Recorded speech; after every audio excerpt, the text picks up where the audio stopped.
You're listening to the all-new Grindtime Sports Talk in the Mornings with Baldhead and DB.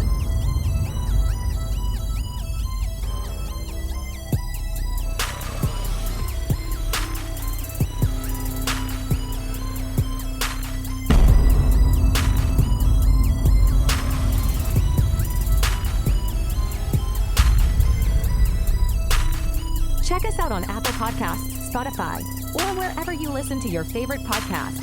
Please like, share, and don't forget to subscribe.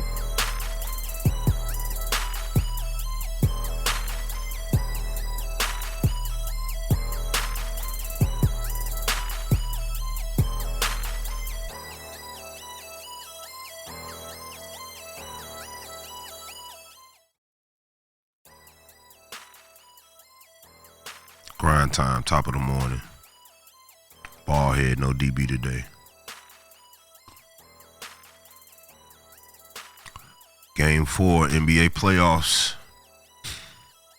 Unfortunate for me, happened yesterday. Needless to say, I didn't have a good day. Cavaliers did not do what I expected them to do. They actually ended up getting routed yesterday by the Indiana Pacers. In Indy, here I am going out on a limb saying that they will win 3 in a row, get back in the series, at least 1 or 2 in a row. That's what I was hoping for. 3, I know it was a stretch, but I mean, I felt like they could do it. They had 2 15-game winning streaks during the regular season. I mean, what reason do I have to believe that they wouldn't?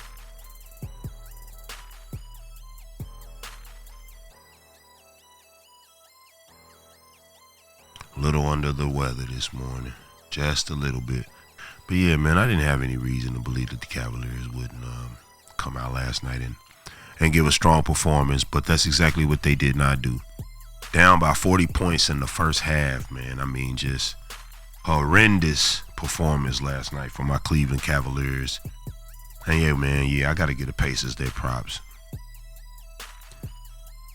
They playing their butt off, man. I was told coming into the game that Indiana was probably a bad matchup for the Cavaliers, but I didn't think so. We got dominated by the Pacers yesterday. Our best player gets hurt. Obviously, we already got a bunch of other players hurt, barely playing. Darius Garland playing on a bad toe. My bigs come in the game, start the game. They don't give me much yesterday, man. Nobody had double-digit rebounds. I mean, just a horrible game. Exactly what we did need, man. Nightmare of a start. Ended up being down by 40 points in the first half.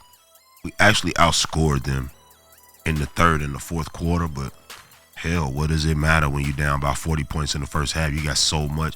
I mean, yeah, they clawed back 20 of those points in the second half, but you was down 40.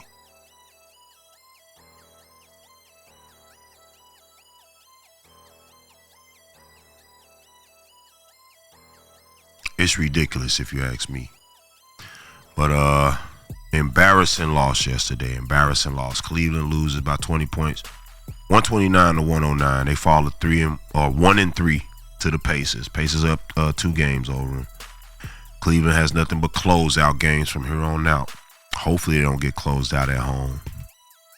We down and it's looking bad. I know most teams don't come back from 3-1, but I still gotta believe. I can't just give up on my team. That ain't what I do. I don't quit. Just keep going, man. I mean, it is what it is. If we lose, we lose. We still have a chance. We still have a strong chance because I feel like we have the better team. We've been better rebounding the entire series until last night. Last night, I don't know, man. Maybe the task of coming back from being down 2 games. The task of winning 3 more games. I don't know. Maybe it got overwhelming, but I don't know how the team has championship aspirations if they're tired, if they're mentally exhausted now. If you're mentally exhausted now, then I don't know. Maybe they didn't have a chance against Boston in the Eastern Conference Finals.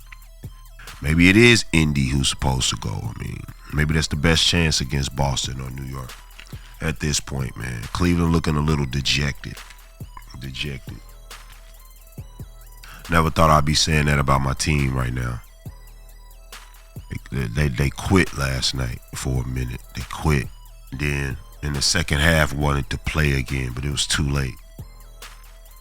Quit early though.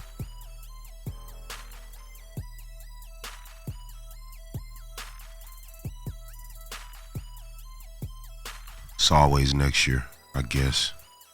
I mean, if this year don't go the way that we wanted to go, and so far it's not looking so good. Just horrible, man. Nobody played over 30 minutes yesterday. Kenny started pulling everybody early, I guess because they was playing so horrendous. DeAndre Hunter off his game, 5 points, 4 rebounds. I mean, just terrible, man. We could have kept Karis LeVert for that. Ty Jerome just ain't got it. He ain't got it going the entire series. Mitchell lead the game, 20 minutes. 12 points and 1 rebound, no assists. Garland, 21.6 assists, 1 rebound. Evan Mobley, 10 points, 5 rebounds. Jared Allen, 2 points, 2 rebounds. Yo, man, this was a horrible night, man. Horrible night. Tristan Thompson had more points and rebounds off the bench than Jared Allen. Meanwhile, on the Pacers side of the ball, yeah, they had at least 3 20-point scores. Pascal Siakam, Miles Turner, yeah, they dominated my bigs yesterday. It just wasn't even close. No double-digit rebounds, but point-wise, they dominated us. 20 points from Obi Toppin off the bench as well. They didn't need much from Halliburton yesterday. 11, 5, and 5. I don't know. I guess he was just a decoy. You know, the Cavs seemed to be kind of focused on defending Halliburton last night, not very concerned with defending anything else. They was running this weak-ass 3-2 zone defense with Evan Mobley at the top, guarding Halliburton. I don't understand the point of defending the three-point line like that. I mean, you're going to put your bigs out on the wing? Well, what's going to happen when the Pacers do what they did, swing the ball, and they get an easy drive to the basket? Now you got Max Strus down there trying to be a... It was ridiculous what they was doing yesterday, man. It seemed amateur. That was amateur hour right there. It really was, man. And then Mitchell get hurt. Man, I don't know. That was a horrible day. It's like a nightmare right now. It really is, because it's like it's happening in a way that I dreaded it happening. And it didn't seem like it could happen this way. Not with the Pacers in round 2. It just didn't. I mean, who the Pacers really got that's balling out on that team? They don't have a lot of people.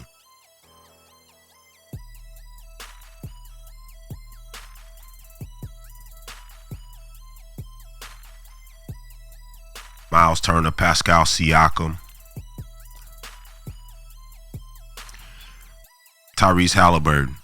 But in my opinion, at all of those positions, we're superior. I feel like our point guard is more superior than Tyrese. Darius Garland is when healthy. Unfortunately, he got a bad big toe. We obviously have the superior shooting guard in Mitchell. And I will take Jared Allen at center over Miles Turner. Obviously, he doesn't stretch the floor like Miles Turner, but he's a better defender than Miles Turner. And I definitely would take Evan Mobley over Pascal Siakam. But yesterday, man, I just don't know what it was, man. I think the Pacers just saw blood. They wanted that 3-1. They wanted that separation. They didn't want to allow the Cavs to tie that series. And they didn't, man. To their credit, they didn't. Like, I give credit where it's due. Because it's one thing to have the task to do to go up 3-1. And, you know, you're looking at this almost like a game 6 or a game 7 on your own, even though you're up in the series, because you want to bury this team. You want to go ahead and just, you know, you want to put their confidence, you want to remove all of their confidence is what you want to do. And I personally think by beating them last night the way that they beat them, man, they crushed the Cavs' confidence. It's going to take the real skill and ability of the players and execution in game 5 in order for the Cavs to come out of there with a victory. But then they got to leave there and come back here where they just got buzzed by 40 in the first half. I don't know, man. It just ain't looking good for my team. It ain't. I know that. And then Mitchell leave. He going to have an MRI, even though after the game he said he would be all right for the next game. I mean, it just really don't mean a lot. It don't.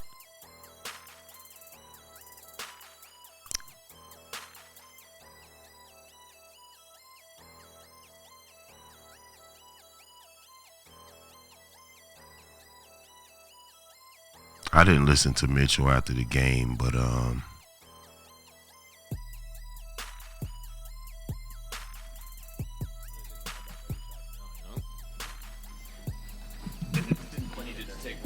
Needed one more, right? Up that winning percentage. Facts. Jesus. Hey, Donovan. So they cut it to 11 in the fourth quarter, and then the arena's going crazy, and TJ McConnell's telling the roar and stuff like that, and then you come out and accounted for the next 8. What did you sense in that moment? Just a response. Understand that it's hard to blow a team out by 20 in their place. We saw that last game, even in our place. It's hard to be up 20. It's hard to keep a lead. It's just hard in this league. It wasn't hard to be up 40. Understanding who they are. They're not a team that's going to fold easily. And then, when they went on a run, accepting it, understanding it, and like I always tell you, like, how do you respond? Understanding it's not the end of the world. We let one slip away at home in a similar fashion. So for me, couldn't let it happen again. And it wasn't just me. I mean, I know I scored, but like.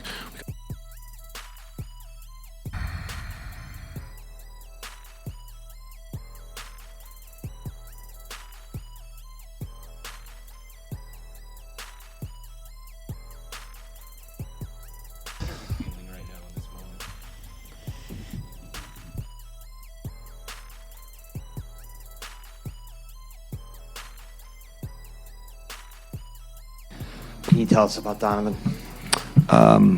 Left ankle injury. He'll get a MRI tomorrow. So obviously there's just not much more you can say as far as availability. I mean, no idea. I mean, obviously he couldn't go in the second half. So, see what the MRI says. And I imagine this would be one of those games where you don't watch much of the film. But what happened in the first half that just got away from I mean, complete domination by them. It's kind of the story, kind of in every facet. It wasn't like, tactics or anything involved. They dominated us in every facet of the game, and that's what got a 20-point game or really 30-point game. Kenny, how did Donovan hurt his ankle? I am not exactly sure. And then we've talked about force, and that I think is kind of what you're getting at with the first half wasn't there. Why did you think you guys didn't have that tonight? They dominated with their force. They raised their game to another level, and we didn't match it. We talked about it. We knew it was coming. I don't know. You try to prepare for these things. Yeah, you try to prepare your guys mentally, but I knew it was coming. I knew that the Pacers were going to come in this game and treat it like a game 7, because it is essentially, because when a team goes down 3-1, they feel like they've lost already, man. That's when you get the type of efforts that you get from our bigs yesterday. 5 rebounds and 2 rebounds respectively. Just horrible, man. My energy ain't in a good place, but like I said, it's the first of 4. They still have to win one more game. We still have a chance. Anything can happen, man. It's the NBA. I saw LeBron be down 3-1 to a 73-win Golden State team, and at that time I had gave up, to be honest. That year I didn't watch the rest of it. I was a LeBron fan big time then. I didn't watch the rest of those finals. I just heard about them. Oh, they won. Oh, they won again. Oh, they won game 7. Oh, yeah. That's how that was. Because, I don't know. You just don't have a lot of confidence in the team losing this much to another team to where you can expect them to, come back in the series being down 2-3 or 1-3. But, I don't know, man. We'll see. That looked ridiculous last night. Cleveland loses 109-129 to the Pacers on the game 5, I guess.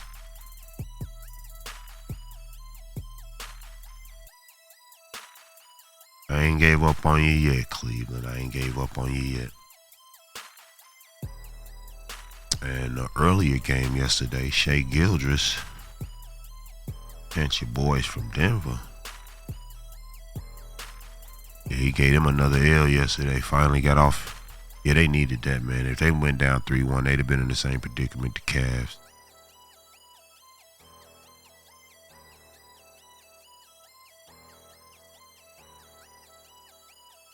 They too are a young team, the OKC Thunder, and going down 3-1 to a team it don't bode well for the confidence of them young players. But I got to give them their props, man. They came out like gangbusters. They just lost a heartbreaker in the game. They could have easily been up 2-1 and been on their way to 3-1 in this game. But they just lost a heartbreaker to them, man, in overtime where the Nuggets killed them. Aaron Gordon 3-pointer sends them in overtime again. They clearly outplayed the Nuggets yesterday in every facet of the game. Had a nice little early lead, but it didn't get to be nothing crazy. OKC just stuck to it. It was a little back and forth. Denver had got the lead for a minute in the first half. Man, OKC don't give up. They don't have no quit in them. That's what I like about them. I got to give Shea his props as a leader. He doesn't seem like he's having the best series, especially points average wise. He's not scoring the best in this series against the Denver Nuggets, but he's coming out to play. He really doing his thing.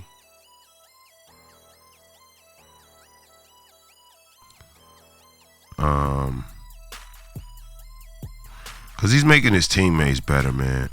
And to me, everybody's playing off of him. Low-scoring games. And these have been some low-scoring games for these teams. I think OKC averaged like almost 120 in the regular season. Denver was like 110.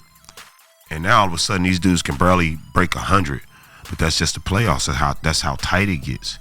Cats pull back from them three-pointers and start using the three-point line like to fake and then try to drive and get easier baskets. And that's when the scoring average dwindles down. Shooting percentages come down. Things like that. But wow.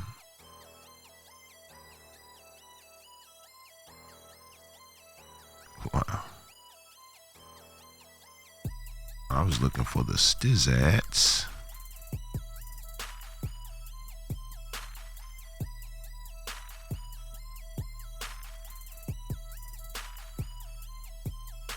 Okay, box score from the OKC game.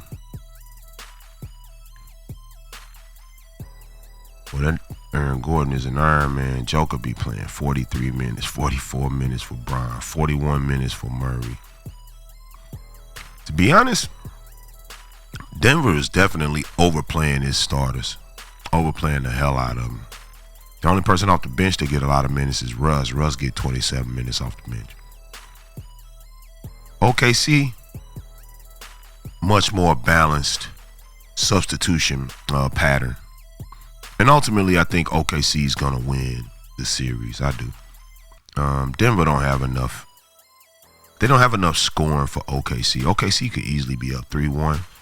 To me, in this series, they could easily 4-0'd Denver. Now, for a couple of lucky Aaron Gordon plays, I got to give Aaron Gordon his props, man. He's one of the more clutch players in the NBA this year. Between him and Jalen Brunson, I don't know who's been more clutch, especially in these playoffs. Jalen Brunson been fairly clutch as well.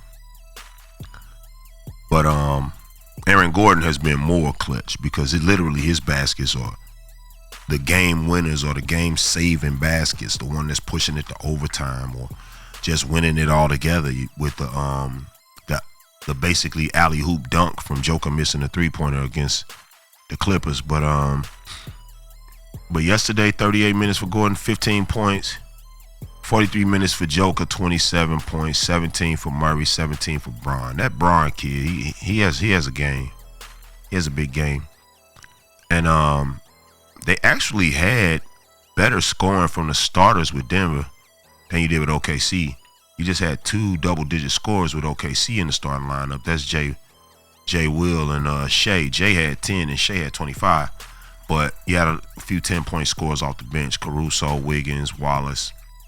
8-point score in Holmgren. He's not doing enough. 13 rebounds, I'll take that. But 8 points just isn't enough. 8 points and 14 from Hartenstein, I expect that, but I expect Chet Holmgren to give me a little bit more than 8 and 13. If he was playing a little bit better, I think OKC would easily have control of this series in their hand.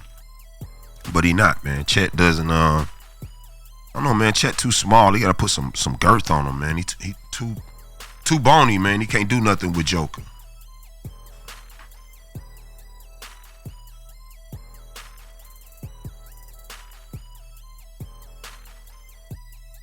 Joker move him too easily.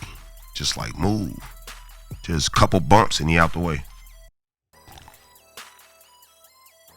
But nevertheless, this is a good series. It's kind of like the Clippers series. It's fairly even, just from the skill and ability of the Nuggets. I mean, even though I feel like OKC is the better team, the Nuggets are good, man. They're a really good team. The Nuggets, to me, are one of the teams left that could win the championship. OKC could win the championship. I don't think Cleveland anymore.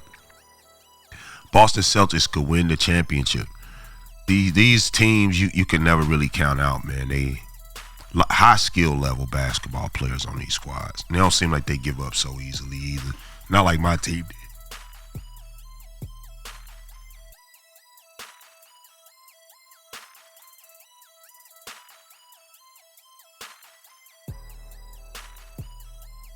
Got me sick this morning, Cleveland. Literally. I wasn't sick yesterday. Sick after that damn game. But anyway, I'm on the Thunder and the Nuggets game. I think game 5, I'm predicting OKC gonna win it. They'll be back at home. Get that third game, go back to Denver and close it out. I don't think this is going 7, honestly. I think OKC gonna win the next 2 games. They playing pretty confidently. Little zone defense that Denver's trying to use on Shea to slow Shea down. It works to a degree, but OKC in this game yesterday, they picked it apart. Just swing the ball. They trying to stop Shea with the zone. He got one man playing a little high, and that Shea trying to make his move. That double coming kind of fast on him. But they rolling that ball, and they're finding a wide open cutter or shooter. And it cost Denver yesterday. Even though I think Denver's going to go into the next game with the same game plan, because it's really the only game plan that they have for Shea. They don't have anything better. Nevertheless, good game, good series. Thunder win 92-87. They tie the series with the Nuggets. Like I say, game 5 is in OKC, and pretty sure OKC will probably win the game.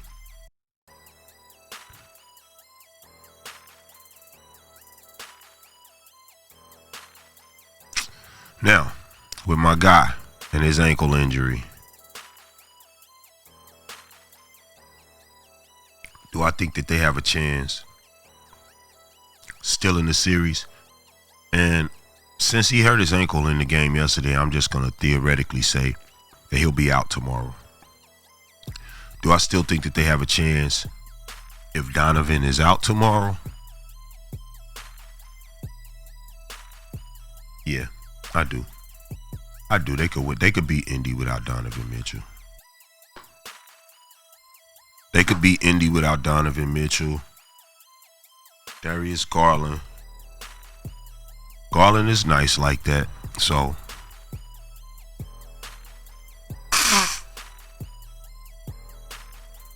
sinus is killing me. Garland is nice like that. So I think he can pick up the slack for Mitchell. 21 ain't gonna be enough. It probably have to come a little closer to 30. We're gonna need at least a dub or something out of Evan Mobley or Jared Allen. Max Strus could step it up a little bit. Ty Jerome, please come to work, brother. Please come to work. Sam Merrill. We got scoring, man. We got scoring. We just gotta play better, man. We gotta play looser, man. And our defense, they just ran us at home, man, and we wasn't ready for that energy, and we should have been, because we just beat them at home, and you had to know that they was going to come out and not want to lose both of their games at home. Play very, very desperate like they did in the first half when they went up by 40 points. Cleveland just can't allow that. We can't allow it. Hopefully Mitchell's injury is not serious. I think it's a high ankle sprain. I'm not for sure. Obviously, sprains are never good in the NBA. Too much agility. Just like Darius Garland's toe injury. Both of my guards have lower extremity injuries. It just don't bode well for my possibility of winning this series. It may be over. Like I said, I don't give up. I still think we kind of got a chance. Even without Mitchell in the next game, we slightly have a chance. Celtics-Knicks tonight, Game 5. No, this is Game 4. I think the Celtics win it. I think they even the series up 2-2. I don't think the Celtics are going to lose another game to the Knicks. First couple losses were kind of fluky to me. And it won't happen again. Even though they're in New York tonight, I still give the Celtics the best chance to win. They dominated them in the last game, really. They actually been fairly beating them up pretty good in the first 3 quarters in all of the games. They just let go of the ropes in the first couple of games in Boston. Same thing Cleveland did with Indiana. But I don't know, it's not the same type of series, though. Indiana really gives Cleveland fits. Boston, Jason Tatum just isn't. He's having a horrible series. Jaylen Brown isn't having the best series. But they're going to come around the corner because the Knicks just ain't good enough to me. They're not. They nice. Jalen Brunson is nice. He clutch, but he don't got enough help.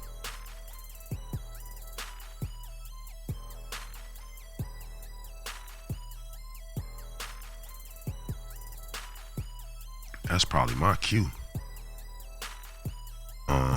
Yeah. So, Jalen Brunson doesn't have enough help. OG ain't that dude. Josh Hart doesn't do enough. Cat isn't consistent enough. They're just not going to beat the Celtics. Even with a lackluster Kristaps Porzingis, they still not going to beat the Celtics to me. So I got Celtics tonight, taking Game 4 before they get back to Boston. Probably going to close it out in Boston.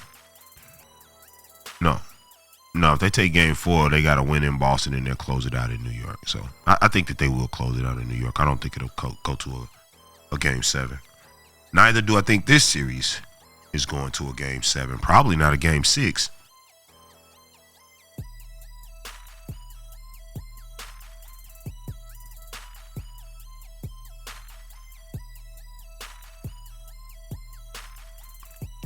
Because I don't think Ant-Man is going to allow the Warriors to have life without Steph Curry.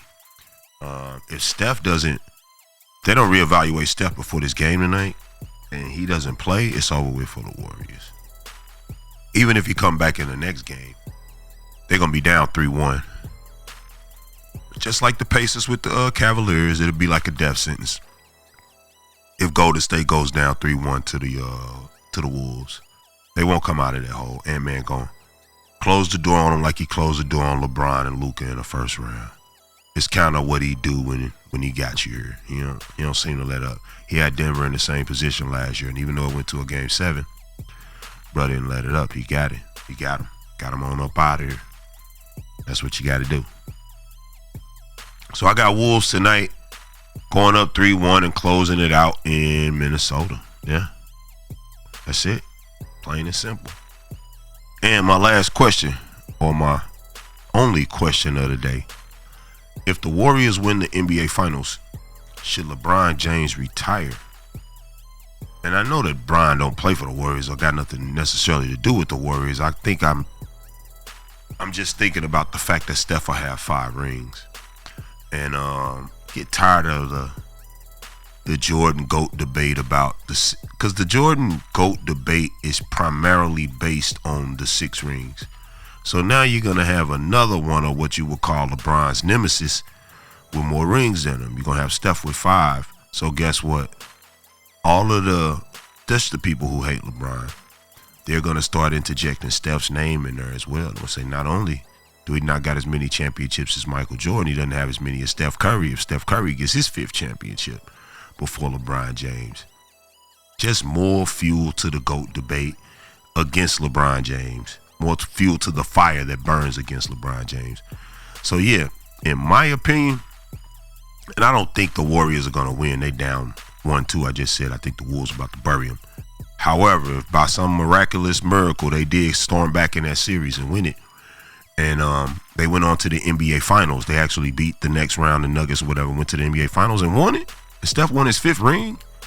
Man, Steph going to be popping his ish like he better. I think he is. He should. He should. Especially if he as many times as he beat him and he has more rings than him, why wouldn't you? Why wouldn't you? Say, if not better player, definitely more successful in the NBA than LeBron. From a team perspective. I won't say from an individual perspective. He doesn't have as many individual accolades as LeBron James. But from a team perspective, I say Steph probably will have them. And it'll be like you can close that book if he gets his 5th championship. Especially, you know, having all 5 with Golden State. That's even going to be more fuel to the fire. Oh, LeBron ran. He left. He went and he got this. He went and he got that. Steph just stayed put and everything came to him. Like Steph is a real alpha is what they're going to try to say in that argument. But I disagree. Steph Curry don't come close to LeBron James. However, I do agree that Bron should retire if Steph just so happened to win his 5th championship this year. You are listening to the all-new Grindtime Sports Talk in the Mornings with Baldhead and DB.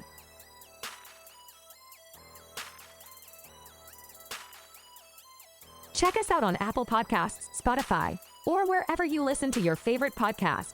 Please like, share, and don't forget to subscribe. Like, share. Don't forget to subscribe to the channel. This is Ball here for Grindtime Sports Talk. We signing off, y'all. Peace.